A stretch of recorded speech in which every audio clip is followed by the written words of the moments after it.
You're listening to the Fast F1 podcast. Hello again, everyone, and welcome back to the Fast F1 podcast with me, Danny Kane. And I'm Eddie Meteye-O'Kane. And today we're reviewing the 2024 Las Vegas Grand Prix. What'd you think of the race, Eddie? I mean, compared to last year, it wasn't as good, but it was still a pretty decent race. It was a decent race, yeah. It was, I mean, not a barn buster by any means, but it was a good race. Mercedes had a good result. Ferrari had a good result. Verstappen had a good result, kind of. Yeah. So let's get into it then. There was some news though that happened between races? Well, we ended last time talking about Gabriel Bortoleto signing for Sauber for 2025 and Audi for 2026. Yeah, he's progressing through the ranks pretty rapidly. F3 champion last year. He could win the F2 championship after Qatar. That does mean that both Joe and Bottas do not have seats for next season, but there are very likely rumors of Joe moving into a reserve role at Ferrari. I believe Schwartzman might be calling it quits on that job, and then Bottas is really eyeing a Mercedes reserve role, as Mick Schumacher did. I think it was yesterday, he did just leave the role after the end of the season. Yeah, so those are some of the driver changes that are happening. As far as constructors, we had news about the Andretti Cadillac entry that was denied, and they were going to wait until 2028, and then Michael Andretti left the Andretti team, and now we're hearing that Cadillac is back on, and it sounds like they're going to be on the grid in 2026. Yeah, I'm super excited by that. And there are a lot of really good names that could add on to that. There would be 22 drivers for the first time in a decade. The last time was, I believe, 2015, when Maynard was in F1. Yeah, it's been a while. But yeah, excited to see an American manufacturer joining. Ford is obviously going to be making engines for Red Bull in 2026. Honda is doing Aston Martin. Yeah, but Alpine's Cadillac is another American Mercedes. brand, so you'll have Ford and Cadillac as American manufacturers. But Cadillac is bringing their own car, so they haven't said yet what engine they'll be using. Likely it will be a Cadillac engine. I have a feeling it'll actually be something more like a Mercedes engine or something like that is just rebranded as a Cadillac, similar to what Red Bull did with the Honda engines, where they rebranded the Honda RBPT. Yeah, they rebranded it, or even older than that. Back in the Renault days, they had they rebranded it as a Tag Heuer. Tag Heuer like Porsche that. Or Tag Heuer, like the Red Bull Tag Heuer in general. Yeah, something like that. And then I believe like the BWT Mercedes power unit. Yeah, I'm not sure, but I think that's probably what Cadillac will end up doing. I don't know. On the other hand, maybe they will bring their own engine. Time will tell, I guess you could say. So, moving into the race weekend, then, anything happening in practice or qualifying that was worth noting? Well, Q1 Sergio Perez. Yeah, Perez out again. Yeah, we're not ridiculy bad this year. I don't even think we need to talk about that. We know the drill for that. Yeah. It's like, moving on. Moving on. Q2, massive crash for Franco Colapinto. Yeah, another crash for him. I mean, he's had quite a few incidents between Brazil and Las Vegas. Yeah, there is this one person who does make these really cool things. I really like them. Which is called the Destructors Championship, which is basically how much a driver has spent. I mean, they can't figure out the exact amount, but about how much they've probably spent. Yeah. An estimate of the cost of their damages and things like that. Yeah, exactly. Yeah. Colapinto's already ranked 5th. Yeah, and the crash at Vegas didn't look too bad initially. I mean, it looked bad, but it looked like he just took 4 wheels off the car, or 3 of the wheels off the car. But, 3 of the wheels off the car is still a lot of damage. So, and he did go airborne. Yeah, and it sounded like it was a pretty hefty hit against the wall, 50G or something like that. So, Yeah. And yet he was able to race. He did on race. the next day, and he did decent. Yeah. Mercedes were looking strong in all practice, and going into qualifying, weekend. they were definitely the favorites. Either one of Hamilton or Russell were predicted to be on pole, probably Hamilton. And then that didn't happen, did it? Not Hamilton, anyway. No, he had gone wide through one of the turns, messed up his lap, and he had to start 10th.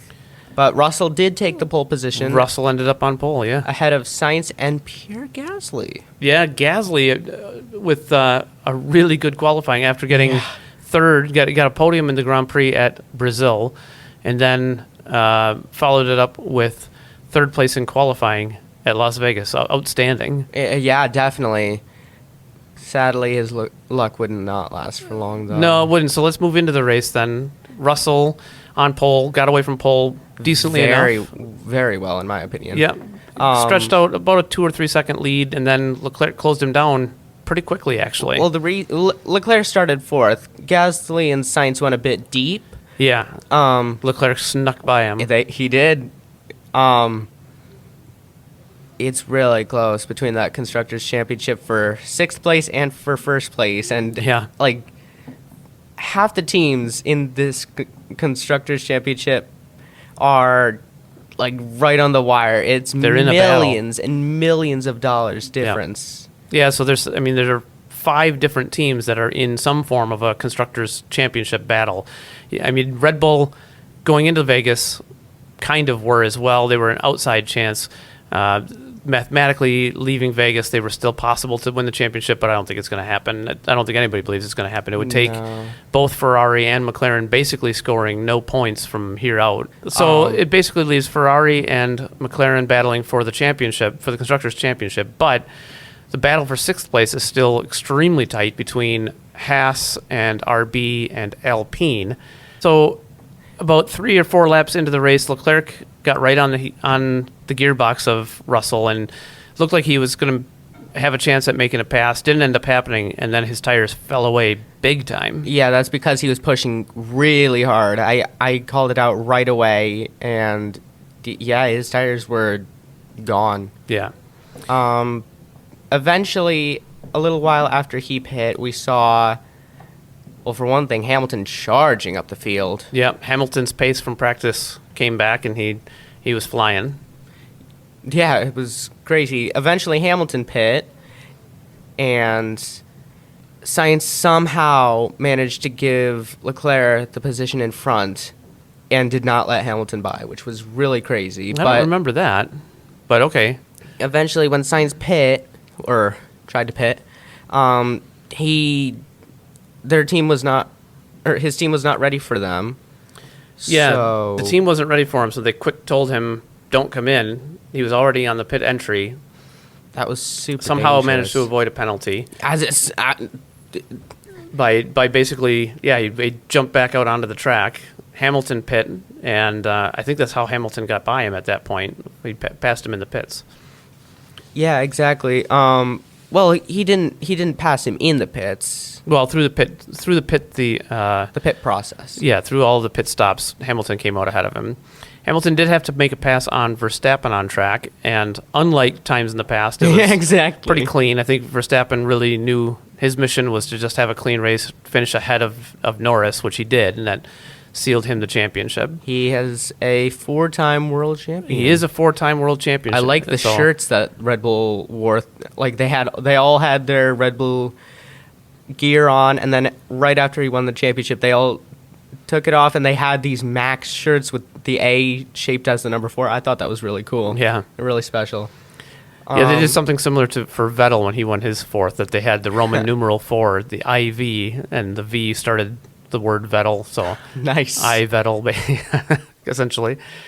So the finishing result then was Russell in first with a dominant victory, led every single Very lap. much so. Hamilton was second, about 7 seconds up the road, had been catching him, but just wasn't able to get to him.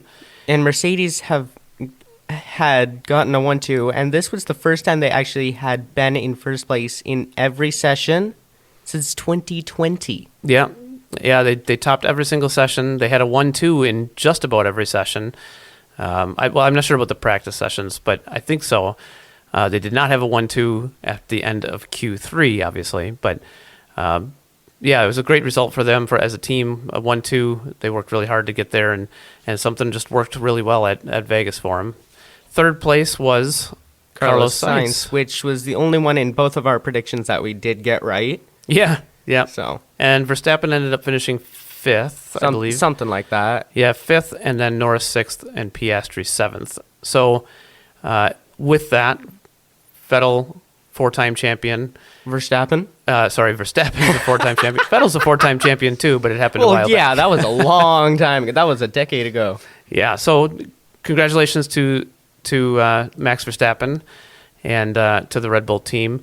And we'll move on to Qatar and finally Abu Dhabi with only the Constructors' Championship remaining. Yep. There are 5 titles that can be sealed at this race. The F1 Academy Drivers' Championship, I believe the F1 Academy Constructors' Championship. Well, I didn't know they had an Academy Constructors' Championship. I don't know, but they have 5 teams, so I'm sure. Something like that. The F2 Drivers' Championship, the F2 Constructors' Championship, and the F1 Constructors' Championship. Who do you want to win the F1 Constructors' Championship, Dad? Oh, let me guess. McLaren. I want Ferrari to win, and we are going to be brawling it out. We are going to be each other's enemies for the next week and a half. Yeah. Well, as far as our predictions go, I did write down mine for this week.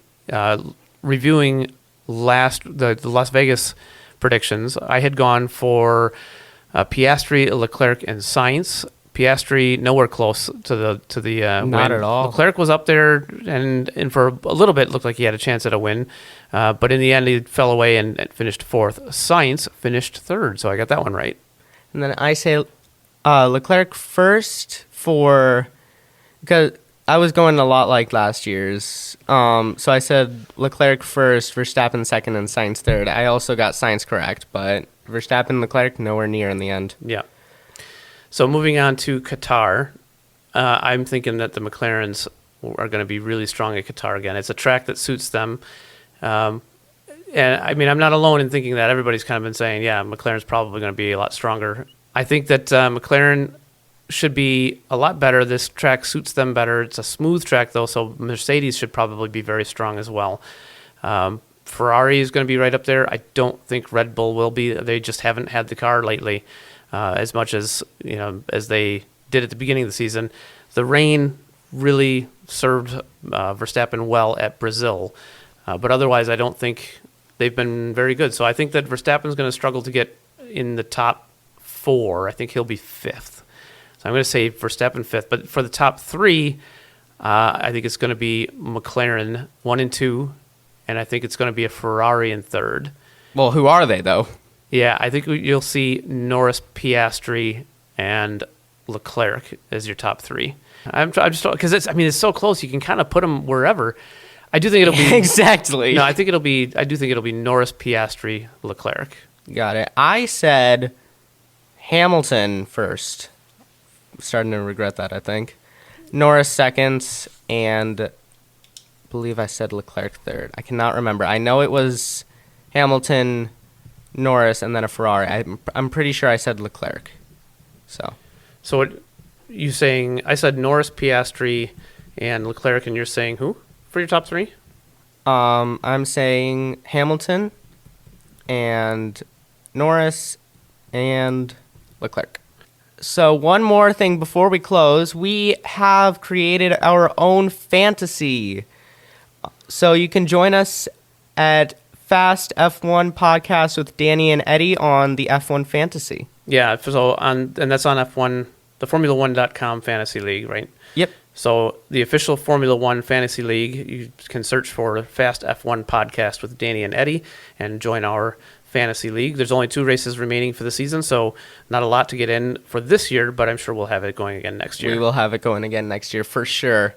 So I think that all that remains at this point is to watch the Qatar Grand Prix this weekend, and we'll see you all next time. In the meantime, I'm Danny Kane. I'm Eddie Meteye-O'Kane. And this has been the Fast F1 Podcast. Bye.